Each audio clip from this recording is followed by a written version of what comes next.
My name is Kirk Vanderdusen. I'm a manager here at one of the Holsum dairies.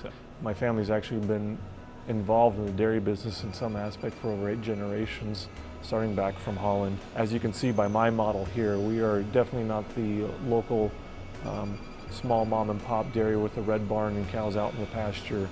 On a scale this size, it really has turned into a manufacturing and almost a supply chain process. What you see here is our rotary parlor. On this facility here, we have 80 stalls, so at one time we can milk 80 cows.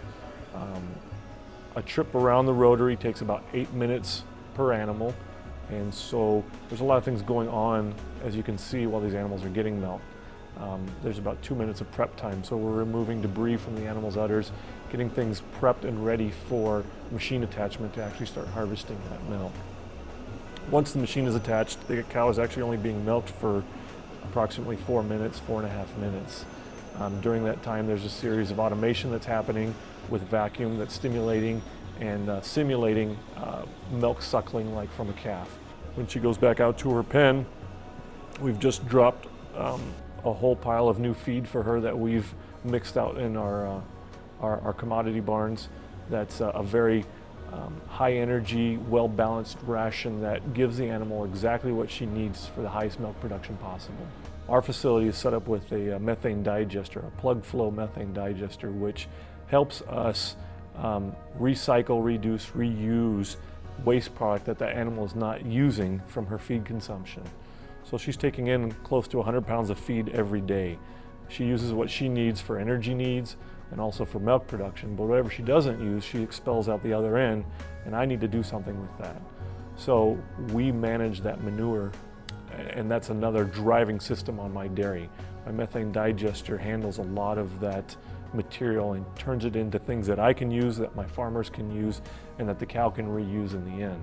Methane gas is the exact same thing as natural gas, and I'll spark that methane to turn an engine. These large engines in turn run a generator, which creates electricity. So I have converted that methane gas into electricity. And on this facility here at Holsum Elm Dairy, we have approximately 4,300 animals on site. These cows are producing enough electricity to provide the electrical needs for close to 700 homes in the area. So that helps a lot with the sustainability of things too. It helps keeps me sustainable because I'm not wasting anything and I'm gaining some revenues from some of that waste product.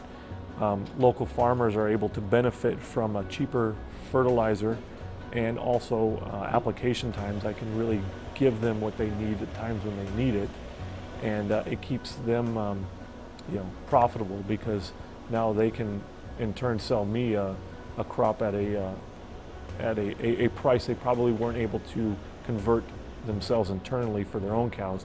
I can pay them a premium for that crop and keep them in business just cash cropping. We have a very small possibility of any sort of well contaminations, because both our facilities are actually sitting on over 70 to 80 feet of clay, and there's been enough research and studies done that the possibilities of any groundwater contamination is very minimal. I love for people that are anti-big dairies and mega farms, as they term it, to come and take a tour with us. And that's why we open up our dairies, to allow people to come in and tour our facility. Last year we did the Calumet County Sunday on the Farm, and we had almost 5,000 people that came through this facility, and we gave them a different picture than they were expecting of what we do here and how we affect the environment, our community, and our employees. And I love being able to tell that story to those people and change their minds.